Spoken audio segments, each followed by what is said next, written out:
Hello साथियों, ये video बहुत ही महत्वपूर्ण है। आज के इस वीडियो में मैं 80 वायरल प्रश्न को लेकर आया हूं जो आपके एग्जाम के लिए बहुत ही महत्वपूर्ण है। तो प्यारे साथियों, एग्जाम देने से पहले इस 80 प्रश्न को जरूर याद करके जाइएगा, काफी काम आएगा आपके एग्जाम में। तो अभी तक वीडियो को लाइक नहीं किया प्यारे साथियों, वीडियो को लाइक कर दीजिए। चैनल को सब्सक्राइब नहीं किया तो चैनल को सब्सक्राइब करके बेल आइकन घंटी कॉल पर प्रेस कर दीजिए, जिससे क्या होगा, जब भी वायरल क्वेश्चन आएगा प्यारे साथियों तो उसका नोटिफिकेशन आप तक पहुंच जाएगा। तो समय नहीं गवाते हुए चलते हैं डायरेक्ट क्वेश्चन की ओर। देखिए 80 प्रश्न दिया होगा जिसमें 40 ही प्रश्न का आंसर देना है। तो चलते हैं क्वेश्चन की ओर। देखिए पहला क्वेश्चन क्या है। देखिए पहला क्वेश्चन कहता है, रक्त एवं लौह की नीति का अवलंबन किसने किया है। ये वायरल प्रश्न प्यारे साथियों, इसे याद करके जाइएगा। बताइए क्या होगा इसका आंसर। रक्त एवं लौह की नीति का अवलंबन किसने किया, तो बिस्मार्क ने किया। ऑप्शन नंबर सी बिल्कुल ही सही आंसर हो जाएगा। अब देखिए अगला प्रश्न आपके सामने है, कहता है व्यवसायिक बैंक का राष्ट्रीयकरण कब किया गया। बहुत ही मोस्ट इंपोर्टेंट प्रश्न है प्यारे साथियों, इसे याद करके जरूर जाइएगा। कहता है व्यवसायिक बैंक का राष्ट्रीयकरण कब किया गया, तो 1969 में। ठीक है, ऑप्शन नंबर सी बिल्कुल ही सही आंसर हो जाएगा, आपको याद कर लेना है। अब देखिए तीनों प्रश्न कहता है, निम्न में किसको प्राथमिक क्षेत्र भी कहा जाता है प्यारे साथियों। काफी महत्वपूर्ण प्रश्न है, तो इसका आंसर हो जाएगा कृषि क्षेत्र। ठीक है, ऑप्शन नंबर बी बिल्कुल ही सही आंसर हो जाएगा, आपको याद कर लेना है। अब देखिए अगला प्रश्न कहता है 4 नंबर। देखिए बिहार के किस जिले का प्रति व्यक्ति है सर्वाधिक है। काफी मोस्ट इंपोर्टेंट प्रश्न है प्यारे साथियों, इसे आपको याद करके जाना है। बिहार के किस जिले का प्रति व्यक्ति है सर्वाधिक है प्यारे साथियों, तो पटना हो जाएगा। ठीक है, ऑप्शन में ये बिल्कुल ही सही आंसर हो जाएगा, आपको याद कर लेना है। अब देखिए अगला प्रश्न आपके सामने है, कहता है काउंट कपूर को विक्टर इमैनुअल ने किस पद पर नियुक्त किया था प्यारे साथियों, तो प्रधानमंत्री के पद पर नियुक्त किया था, आपको याद कर लेना है। ऑप्शन में सी बिल्कुल ही सही आंसर हो जाएगा। अब देखिए अगला प्रश्न आपके सामने है, कहता है गैरीबाल्डी पेशे से क्या था। काफी मोस्ट इंपोर्टेंट प्रश्न प्यारे साथियों, गैरीबाल्डी पेशे से एक नाविक था, आपको याद कर लेना। ऑप्शन डी बिल्कुल ही सही आंसर हो जाएगा। अब देखिए अगला प्रश्न आपके सामने है, कहता है कार्ल मार्क्स का जन्म कहां हुआ था प्यारे साथियों, तो जर्मनी में हुआ था, आपको याद कर लेना है। ऑप्शन में बी बिल्कुल ही सही आंसर हो जाएगा। अब देखिए अगला प्रश्न आपके सामने है 8 नंबर। कहता है एटीएम का अर्थ है प्यारे साथियों, तो बताइए एटीएम का अर्थ क्या हो जाएगा। स्वचालित टेलर मशीन। क्या हो जाएगा, स्वचालित टेलर मशीन। ऑप्शन में ए बिल्कुल ही सही आंसर हो जाएगा, आपको याद कर लेना है। अब देखिए अगला प्रश्न आपके सामने है, कहता है साम्यवादी शासन का पहला प्रयोग कहां हुआ प्यारे साथियों, तो रूस में हुआ, ये आपको ध्यान में रखना है। ऑप्शन में ए बिल्कुल ही सही आंसर हो जाएगा, आपको याद कर लेना है। अब देखिए अगला प्रश्न आपके सामने है, कहता है हिंद चीन पहुंचने वाले प्रथम व्यापारी थे प्यारे साथियों, कौन थे, तो पुर्तगाली थे। हिंद चीन पहुंचने वाले प्रथम व्यापारी कौन थे, पुर्तगाली थे, आपको याद कर लेना। ऑप्शन में सी बिल्कुल ही सही आंसर हो जाएगा। चलिए अगला प्रश्न कहता है, किस क्षेत्र को तृतीयक क्षेत्र कहा जाता है प्यारे साथियों, तो सेवा क्षेत्र को तृतीयक क्षेत्र कहा जाता है, ये भी आपको ध्यान में रखना है। ऑप्शन में ये बिल्कुल ही सही आंसर हो जाएगा। अब देखिए अगला प्रश्न आपके सामने है, कहता है अंकोर वाट के मंदिर का निर्माण किस शासक के द्वारा करवाया गया। बहुत ही मोस्ट इंपोर्टेंट प्रश्न है प्यारे साथियों, इसका आंसर क्या हो जाएगा, सूर्यवर्मन द्वितीय हो जाएगा। ठीक है, ऑप्शन में ये बिल्कुल ही सही आंसर हो जाएगा, आपको याद कर लेना है। अब देखिए अगला प्रश्न आपके सामने है, जवाहर रोजगार योजना लागू हुई प्यारे साथियों, कब लागू हुई, तो 1989 में लागू हुई। ऑप्शन में भी बिल्कुल ही सही आंसर हो जाएगा, आपको याद कर लेना है। ठीक है, चलिए अब बढ़ते हैं अगले प्रश्न की ओर प्यारे साथियों। अगला प्रश्न कहता है राष्ट्रीय स्वयंसेवक संघ की स्थापना कब और किसने की, तो प्यारे साथियों हो जाएगा 1925 केवी हेडगेवार। क्या हो जाएगा, 1925 केवी हेडगेवार। ऑप्शन में भी बिल्कुल ही सही आंसर हो जाएगा, आपको याद कर लेना है। अब देखिए अगला प्रश्न आपके सामने है, कहता है सिपाही विद्रोह कब हुआ था, तो प्यारे साथियों 1857 में हुआ था सिपाही विद्रोह, ये आपको ध्यान में रखना है। ऑप्शन में भी बिल्कुल ही सही आंसर हो जाएगा। अब देखिए अगला प्रश्न आपके सामने है, कहता है फूट डालो और राज करो की नीति किसने अपनाई थी प्यारे साथियों, तो अंग्रेजों ने। ऑप्शन में यहाँ पे बिल्कुल ही सही आंसर हो जाएगा, आपको याद कर लेना है। पूरा वायरल प्रश्न है प्यारे साथियों, इसे आपको अच्छे से याद करके जरूर जाना है एग्जाम में। ठीक है, चलिए अगला प्रश्न आपके सामने है, कहता भारतीय राष्ट्रीय कांग्रेस के पहले अध्यक्ष कौन थे प्यारे साथियों। भारतीय राष्ट्रीय कांग्रेस के पहले अध्यक्ष व्योमेश चंद्र बनर्जी। कौन थे, व्योमेश चंद्र बनर्जी। ऑप्शन में बी बिल्कुल ही सही आंसर हो जाएगा, आपको याद कर लेना है। देखिए अगला प्रश्न आपके सामने कहता है जालियांवाला बाग हत्याकांड की स्थिति को हुआ। काफी मोस्ट इंपोर्टेंट प्रश्न है प्यारे साथियों, बताइए इसका आंसर क्या हो जाएगा, 13 अप्रैल 1919। ऑप्शन में ये बिल्कुल ही सही आंसर हो जाएगा। ठीक है, चलिए अगला प्रश्न आपके सामने है, कहता है जमशेदजी टाटा ने Tata iron and steel company की स्थापना कब की, तो 1907 में की, ये आपको ध्यान में रखना है। ऑप्शन में भी बिल्कुल ही सही आंसर हो जाएगा। चलिए अगला प्रश्न की ओर चलते हैं। देखिए अगला प्रश्न आपके सामने है, कहता है मुंबई में प्रथम सूती कपड़ा मिल किस वर्ष स्थापित की गई प्यारे साथियों, तो 1854 में स्थापित की गई। ठीक है, ऑप्शन नंबर सी बिल्कुल ही सही आंसर हो जाएगा, आपको याद कर लेना है। अब देखिए अगला प्रश्न आपके सामने है, कहता है वाष्प चालित रेल इंजन का आविष्कार किया था, किसने किया था प्यारे साथियों, तो जेम्स वाट ने किया था, आपको ध्यान में रखना है। जेम्स वाट ने वाष्प चालित रेल इंजन का आविष्कार किया था। ऑप्शन में भी बिल्कुल ही सही आंसर यहाँ पर हो जाएगा। चलिए अगला प्रश्न की ओर चलते हैं। देखिए अगला प्रश्न काफी मोस्ट मोस्ट इंपोर्टेंट प्रश्न है प्यारे साथियों, बताइए इसका आंसर क्या हो जाएगा। विनिमय का सर्वोत्तम माध्यम क्या हो जाएगा, तो मुद्रा हो जाएगा। ठीक है, ऑप्शन नंबर सी बिल्कुल ही सही आंसर हो जाएगा, आपको याद कर लेना है। अगला प्रश्न, भारत के लिए पहला फैक्ट्री एक्ट कब पारित हुआ प्यारे साथियों, तो 1881 में हुई, ये भी आपको ध्यान में रखना है। ऑप्शन नंबर सी बिल्कुल ही सही आंसर हो जाएगा। अब चलते हैं अगले प्रश्न की ओर। देखिए अगला प्रश्न आपके सामने है, कहता है एल्युमिनियम बनाने के लिए किस खनिज की आवश्यकता पड़ती है प्यारे साथियों, तो बॉक्साइट की आवश्यकता पड़ती है, आपको ध्यान में रखना। ऑप्शन नंबर डी बिल्कुल ही सही आंसर हो जाएगा। अगला प्रश्न की ओर चलते हैं। देखिए अगला प्रश्न काफी महत्वपूर्ण प्रश्न है प्यारे साथियों, कहता है फ्रैंकफर्ट की संधि कब हुई, फ्रैंकफर्ट की संधि 1871 में हुई, आपको ध्यान में रखना है। ऑप्शन नंबर डी बिल्कुल ही सही आंसर हो जाएगा। देखिए अगला प्रश्न आपके सामने है, कहता है जनसंख्या घनत्व सबसे अधिक कहां होता है, तो महानगर में होता है, ये आपको ध्यान में रखना है। ऑप्शन नंबर डी बिल्कुल ही सही आंसर हो जाएगा। अब देखिए अगला प्रश्न आपके सामने है, कहता है पटना का प्राचीन नाम क्या था प्यारे साथियों, तो पाटलिपुत्र हो जाएगा। क्या हो जाएगा, पाटलिपुत्र नाम था। ठीक है, पटना का प्राचीन नाम पाटलिपुत्र था। ठीक है, ऑप्शन नंबर बी बिल्कुल ही सही आंसर हो जाएगा, आपको याद कर लेना है। अब देखिए अगला प्रश्न आपके सामने, कहता है निम्नलिखित में कौन बीमारू राज्य है प्यारे साथियों, बीमारू राज्य कौन है, तो बिहार हो जाएगा। ठीक है, बीमारू में कौन कौन आ जाएगा, बिहार आ जाएगा, बिहार आ जाएगा, एमपी आ जाएगा यानी मध्य प्रदेश आ जाएगा, और राजस्थान आ जाएगा। ठीक है, और क्या आ जाएगा, उड़ीसा आ जाएगा। ठीक है, उड़ीसा आ जाएगा, ये आपको ध्यान में रखना है। यहाँ पर बिहार बिल्कुल ही सही आंसर हो जाएगा, आपको ध्यान में रखना है। चलिए अगला प्रश्न आपके सामने है, कहता है कौन सी सेवा गैर सरकारी है प्यारे साथियों, तो मॉल सेवा जो हो जाएगा गैर सरकारी है। ठीक है, ऑप्शन नंबर सी बिल्कुल ही सही आंसर हो जाएगा। देखिए अगला प्रश्न आपके सामने है, कहता है वैश्वीकरण के मुख्य कितने अंग है, तो 5 अंग है। ठीक है, 5 अंग है। कई सारे बच्चे 4 बता रहे थे। ठीक है, ऑप्शन 4 नहीं होगा। ठीक है, ऑप्शन नंबर डी बिल्कुल ही सही आंसर हो जाएगा, 5 हो जाएगा। ठीक है, वैश्वीकरण के मुख्यतः 5 अंग है, आपको ध्यान में रखना है। चलिए अगला प्रश्न आपके सामने है।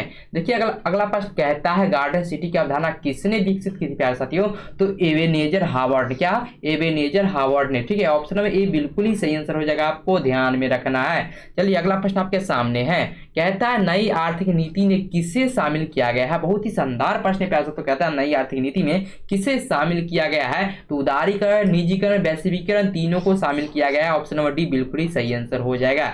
चलिए अगला प्रश्न आपके सामने है, कहता है विश्वव्यापी आर्थिक संकट किस वर्ष आरंभ हुआ था प्यारे साथियों, तो 1929 में आरंभ हुआ था। ठीक है, आर्थिक मंदी कब आरंभ हुआ था, 1929 में। ऑप्शन नंबर सी बिल्कुल ही सही आंसर हो जाएगा, आपको याद कर लेना है। अगला प्रश्न कहता है बोल्शेविक क्रांति कब हुई प्यारे साथियों, बताइए बोल्शेविक क्रांति कब हुई, तो नवंबर 1917, आपको ध्यान में रखना है। ऑप्शन नंबर बी बिल्कुल ही सही आंसर हो जाएगा।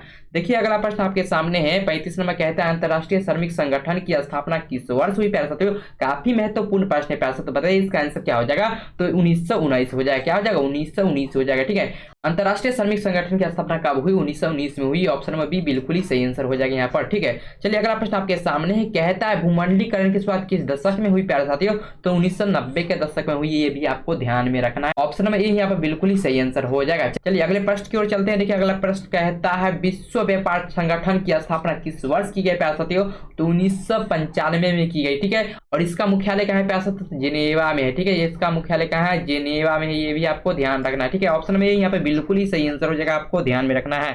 चलिए अगला प्रश्न आपके सामने कहता है सौर ऊर्जा निम्नलिखित में से कौन सा संसाधन है प्यारे साथियों, तो सौर ऊर्जा पुनः पूर्ति योग्य संसाधन है, आपको ध्यान में रखना है। ऑप्शन नंबर बी बिल्कुल ही सही आंसर यहाँ पर हो जाएगा। अगला प्रश्न है आधुनिक युग में अर्थव्यवस्था के क्षेत्र में होने वाले सबसे बड़ी क्रांति कौन सी थी प्यारे साथियों, तो औद्योगिक क्रांति। कौन सी थी, औद्योगिक क्रांति। ऑप्शन में सी बिल्कुल ही सही आंसर हो जाएगा, आपको याद कर लेना है। देखिए अगला प्रश्न आपके सामने 40 नंबर कहता है किसने कहा मुद्रण ईश्वर की दी हुई महानतम देन है, सबसे बड़ा तोहफा, तो प्यारे साथियों यहाँ पर मार्टिन लूथर, बिल्कुल ही सही आंसर हो जाएगा, आपको याद कर लेना। ऑप्शन में भी बिल्कुल ही सही आंसर है। चलिए अगला प्रश्न आपके सामने कहता है महात्मा गांधी ने किस पत्र का संपादन किया प्यारे साथियों, तो यंग इंडिया का क्या। ठीक है, ऑप्शन नंबर डी बिल्कुल ही सही आंसर हो जाएगा, आपको याद कर लेना है। सारा प्रश्न जो होगा प्यारे साथियों वायरल प्रश्न है, आपको अच्छे से याद करके जाना है। और देखिए अगला प्रश्न आपके सामने है, कहता है भारत के किस राज्य में वन का सबसे अधिक विस्तार है प्यारे साथियों, बता दीजिए भारत के किस राज्य में सबसे ज्यादा वन का विस्तार है, तो मध्य प्रदेश हो जाएगा, एमपी। ठीक है, ऑप्शन नंबर डी बिल्कुल ही सही आंसर हो जाएगा, आपको याद कर लेना है। और देखिए अगला प्रश्न आपके सामने कहता है हिंदुस्तान रिव्यू का प्रकाशन किसने आरंभ किया प्यारे साथियों, तो हिंदुस्तान रिव्यू का प्रकाशन सच्चिदानंद सिन्हा ने किया। ठीक है, ऑप्शन नंबर डी हो जाएगा, बिल्कुल ही सही आंसर, आपको याद कर लेना है। और देखिए अगला प्रश्न आपके सामने कहता है इनमें किस नदी को बिहार का शोक कहा गया है प्यारे साथियों, तो कोसी नदी को बिहार का शोक कहा गया है, ये आपको ध्यान में रखना है। ऑप्शन नंबर डी बिल्कुल ही सही आंसर हो जाएगा। अब देखिए अगला प्रश्न आपके सामने है, कहता है विश्व व्यापार संगठन का मुख्यालय कहां है प्यारे साथियों, तो जिनेवा में। है, ठीक है। कहाँ है? जिनेवा में ही, ये भी आपको अच्छे से याद करके जाना है। ऑप्शन में बिल्कुल ही सही आंसर हो जाएगा। देखिए अगला प्रश्न आपके सामने है, कहता है बांग्लादेश कब स्वतंत्र हुआ प्यारे साथियों? तो 1971 में हुआ। बांग्लादेश कब स्वतंत्र हुआ? 1971 में हुआ। आपको अच्छे से ध्यान में रखना है। ऑप्शन नंबर सी बिल्कुल ही सही आंसर हो जाएगा। अब देखिए अगला प्रश्न आपके सामने है, कहता है 15वीं लोकसभा में महिलाओं की कितनी भागीदारी थी प्यारे साथियों? तो हो जाएगा 10.86%। क्या हो जाएगा? 10.86%। ऑप्शन नंबर ए बिल्कुल ही सही आंसर हो जाएगा। आपको याद कर लेना है। अब देखिए अगला प्रश्न आपके सामने है, कहता है भारत में कहां औरतों के लिए आरक्षण व्यवस्था है प्यारे साथियों? तो पंचायती राज संस्थाएं में, ठीक है, पंचायती राज संस्थाएं में है। ऑप्शन नंबर डी बिल्कुल ही सही आंसर हो जाएगा। आपको याद रखना है।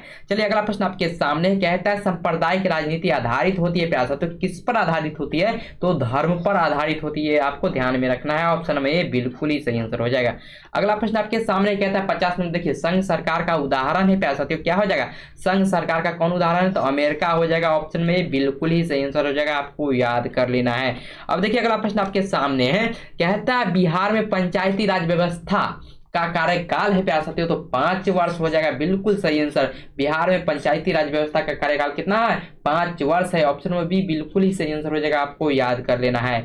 अब देखिए अगला प्रश्न आपके सामने है, कहता है निम्नलिखित में कौन केंद्र शासित प्रदेश है प्यारे साथियों? तो चंडीगढ़ यहाँ पर हो जाएगा केंद्र शासित प्रदेश। ऑप्शन में सी बिल्कुल ही सही आंसर हो जाएगा। आपको याद कर लेना है। अब देखिए अगला प्रश्न आपके सामने है, कहता है भारत में किस प्रकार की शासन प्रणाली है प्यारे साथियों? तो भारत में किस प्रकार की शासन प्रणाली है प्यारे साथियों? तो संघीय एवं संसदीय होगा, ठीक है। ऑप्शन नंबर बी हो जाएगा। बिल्कुल ही सही आंसर आपको याद कर लेना है। अब देखिए अगला प्रश्न आपके सामने है, कहता है मेढक के प्रजनन को नष्ट करने वाला रसायन कौन सा है? काफी मोस्ट इंपोर्टेंट प्रश्न है प्यारे। तो बताइए मेढक के प्रजनन को नष्ट करने वाला रसायन कौन है? तो एंड्रीन हो जाएगा। बिल्कुल सही आंसर आपको याद कर लेना है। चलिए अगला प्रश्न आपके सामने है, कहता है बिहार में संपूर्ण क्रांति का नेतृत्व निम्नलिखित में से किसने किया? तो जयप्रकाश नारायण हो जाएगा। बिल्कुल ही सही आंसर आपको याद कर लेना है, जयप्रकाश नारायण, ठीक है। चलिए अगला प्रश्न आपके सामने है, कहता है गुटेनबर्ग का जन्म किस देश में हुआ था प्यारे साथियों? तो गुटेनबर्ग का जन्म हुआ था जर्मनी में। ये आपको अच्छे से ध्यान रखना है, ठीक है। ऑप्शन नंबर बी हो जाएगा। बिल्कुल ही सही आंसर आपको याद कर लेना है। अब देखिए अगला प्रश्न आपके सामने है, कहता है देश के बांधों को किसने भारत का मंदिर कहा था प्यारे साथियों? तो पंडित नेहरू। बिल्कुल सही आंसर हो जाएगा। आपको याद कर लेना है। ऑप्शन नंबर सी बिल्कुल ही सही आंसर हो जाएगा। चलिए अगला प्रश्न आपके सामने है, कहता है भारत में मतदाता होने की न्यूनतम आयु क्या है प्यारे साथियों? तो 18 वर्ष। बिल्कुल ही सही आंसर हो जाएगा। आपको याद कर लेना। ऑप्शन नंबर सी बिल्कुल ही सही आंसर हो जाएगा। चलिए अगला प्रश्न आपके सामने है, कहता है निम्नलिखित में से किसका कथन है संसाधन होते नहीं बनते? किसका कथन है? तो जिम्मरमैन की कथन प्यारे साथियों, ठीक है। ऑप्शन में ये बिल्कुल ही सही आंसर हो जाएगा। आपको याद कर लेना है। अब देखिए अगला प्रश्न आपके सामने, कहता है लोकतंत्र की उपलब्धियों में सबसे अधिक सहायक क्या है प्यारे साथियों? तो सबसे अधिक सहायक क्या है हो जाएगा? तो विकास हो जाएगा प्यारे साथियों। क्या हो जाएगा? विकास हो जाएगा। ऑप्शन में डी बिल्कुल ही सही आंसर हो जाएगा। आपको याद कर लेना है। अब चलते हैं अगले प्रश्न की ओर। देखिए अगला प्रश्न आपके सामने है, कहता है जवाब दीजिए, कहता है निम्नलिखित प्राकृतिक संपदाओं में किसका भंडार सीमित है प्यारे साथियों? तो कोयला का भंडार जो है सीमित है। आपको याद रखना है। ऑप्शन में ए बिल्कुल ही सही आंसर हो जाएगा। चलिए अगला प्रश्न आपके सामने, कहता है समुद्री क्षेत्र में राजनीतिक सीमा की कितनी किलोमीटर क्षेत्र तक राष्ट्रीय संपदा निहित है? तो क्या हो जाएगा? 19.2 किलोमीटर तक, ठीक है। 19.2 किलोमीटर तक। ऑप्शन नंबर डी बिल्कुल ही सही आंसर हो जाएगा। चलिए अगला प्रश्न आपके सामने है, कहता है भारत में किस तरह के लोकतंत्र की व्यवस्था की गई है प्यारे साथियों? तो अप्रत्यक्ष लोकतंत्र की, ठीक है, अप्रत्यक्ष लोकतंत्र की। ऑप्शन नंबर बी बिल्कुल ही सही आंसर हो जाएगा। आपको याद कर लेना है। अब देखिए अगला प्रश्न आपके सामने, कहता है निम्न में से किसे पिछड़ा राज्य कहा जाता है प्यारे साथियों? तो बिहार को पिछड़ा राज्य कहा जाता है। ये आपको ध्यान में रखना। ऑप्शन नंबर सी बिल्कुल ही सही आंसर हो जाएगा। आपको ध्यान रखना है, ठीक है। चलिए अगला प्रश्न आपके सामने है, कहता है इनमें कौन से देश में मिश्रित अर्थव्यवस्था है प्यारे साथियों? तो भारत हो जाएगा। ऑप्शन नंबर सी बिल्कुल ही सही आंसर हो जाएगा। आपको याद कर लेना है। अगला प्रश्न आपके सामने, कहता है सोपानी कृषि किस राज्य में प्रचलित है प्यारे साथियों? तो उत्तराखंड में प्रचलित है। आपको ध्यान में रखना है। ऑप्शन नंबर डी बिल्कुल ही सही आंसर हो जाएगा। अब देखिए अगला प्रश्न कहता है 67 नंबर, कहता है सिखों के 10वें एवं अंतिम गुरु श्री गोविंद सिंह का जन्म बिहार के किस नगर में हुआ था प्यारे साथियों? तो पटना नगर में हुआ था, ठीक है। ऑप्शन नंबर सी बिल्कुल ही सही आंसर हो जाएगा। आपको याद कर लेना है। चलिए अगला प्रश्न आपके सामने है, कहता है तलचिन्ह की सहायता से किसी स्थान विशेष की मापी गई ऊंचाई को क्या कहा जाता है प्यारे साथियों? बताइए तलचिन्ह की सहायता से किसी स्थान विशेष की मापी गई ऊंचाई को क्या कहा जाता है? तो स्थानिक ऊंचाई कहा जाता है। ऑप्शन में ये बिल्कुल ही सही आंसर हो जाएगा। आपको याद कर लेना है। अब देखिए अगला प्रश्न आपके सामने है, कहता है साख का क्या अर्थ है प्यारे साथियों? तो साख का अर्थ है विश्वास करना और ऋण लौटाने की क्षमता, यानी ए और बी दोनों सही आंसर हो जाएगा, यानी ऑप्शन नंबर सी बिल्कुल ही यहाँ पर सही आंसर हो जाएगा। ठीक है, चलिए अगला प्रश्न की ओर चलते हैं। देखिए अगला प्रश्न कहता है भारत में योजना आयोग का गठन कब किया गया प्यारे साथियों? तो 15 मार्च 1950 को किया गया। आपको अच्छे से याद कर लेना, ऑप्शन में ए बिल्कुल ही सही आंसर हो जाएगा। चलिए अगला प्रश्न आपके सामने है, कहता है कौन सा सामाजिक वर्ग बुद्धिजीवी वर्ग के रूप में उभर आया है प्यारे साथियों? तो मध्यम वर्ग हो जाएगा। क्या हो जाएगा? मध्यम वर्ग हो जाएगा। ठीक, तो ऑप्शन नंबर डी बिल्कुल ही सही आंसर हो जाएगा, आपको याद कर लेना है। चलिए अगला प्रश्न के चलते हैं। देखिए अगला प्रश्न आपके सामने है, कहता है प्राचीन काल में किस स्थल मार्ग से एशिया और यूरोप का व्यापार होता था प्यारे साथियों? तो रेशम मार्ग से व्यापार होता था। ठीक है, ऑप्शन नंबर बी बिल्कुल ही सही आंसर हो जाएगा, आपको याद कर लेना है। चलिए अगला प्रश्न की ओर चलते हैं। देखिए अगला प्रश्न आपके सामने है, कहता है कागज का आविष्कार किस देश में हुआ प्यारे साथियों? तो चीन में हुआ। आपको अच्छे से याद कर लेना है, ऑप्शन नंबर ए बिल्कुल ही सही आंसर हो जाएगा। चलिए अगला प्रश्न आपके सामने है, कहता है दल बदल कानून निम्नलिखित में किस पर लागू होता है प्यारे साथियों? सांसद एवं विधायकों पर लागू होता है। ऑप्शन नंबर बी बिल्कुल ही सही आंसर हो जाएगा।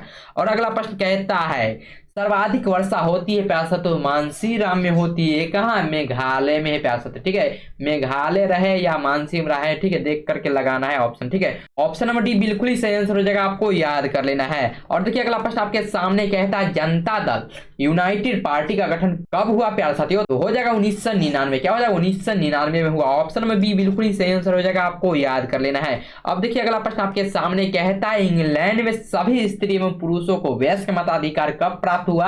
तो 1918 में हुआ। ठीक है, ऑप्शन नंबर सी बिल्कुल ही सही आंसर हो जाएगा, आपको याद कर लेना है। अब देखिए अगला प्रश्न आपके सामने है, कहता है सीमेंट उद्योग का सबसे प्रमुख कच्चा माल क्या है? तो चूना पत्थर हो जाएगा। क्या हो जाएगा? चूना पत्थर हो जाएगा, ऑप्शन में ये बिल्कुल ही सही आंसर हो जाएगा। अब देखिए अगला प्रश्न कहता है निम्नलिखित में कौन मानव जनित आपदा नहीं है प्यारे साथियों? तो सुनामी जो हो जाएगा मानव जनित आपदा नहीं है, यानी प्राकृतिक आपदा है, आपको अच्छे से याद कर लेना है। चलिए ऑप्शन नंबर सी यहाँ पर बिल्कुल ही सही आंसर हो जाएगा। और लास्ट प्रश्न देखिए, कहता है सुखाड़ किस प्रकार की आपदा है प्यारे साथियों? तो सुखाड़ हो जाएगा प्राकृतिक आपदा, यह भी आपको अच्छे से ध्यान में रखना है। ठीक है, ऑप्शन में बिल्कुल ही सही आंसर हो जाएगा। साथियों इस वीडियो को ज्यादा से ज्यादा शेयर कीजिए प्यारे साथियों, और वीडियो को लाइक नहीं किया तो वीडियो को लाइक कर दीजिए, और चैनल को अभी तक सब्सक्राइब नहीं किया प्यारे साथियों, चैनल को सब्सक्राइब करके बेल आइकन घंटी को ऑल पर प्रेस कर दीजिए, ताकि जब भी वीडियो आएगा प्यारे साथियों तो उसका नोटिफिकेशन आप तक पहुंच जाएगा। ठीक है साथियों, मिलते हैं अगले वीडियो में, तब तक के लिए जय हिंद जय भारत।